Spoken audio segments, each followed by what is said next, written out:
جن لوگوں نے کفر کیا ان سے پکار کر کہہ دیا جائے گا کہ جب تم دنیا میں ایمان کی طرف بلائے جاتے تھے اور مانتے نہیں تھے تو اللہ اس سے کہیں زیادہ بیزار ہوتا تھا جس قدر تم اپنے آپ سے بیزار ہو رہے ہو۔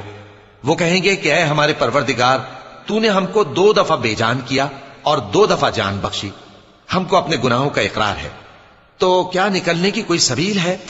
یہ اس لیے کہ جب تنہا اللہ کو پکارا جاتا تھا تو تم انکار کر دیتے تھے، اور اگر اس کے ساتھ شریک مقرر کیا جاتا تھا تو مان لیتے تھے۔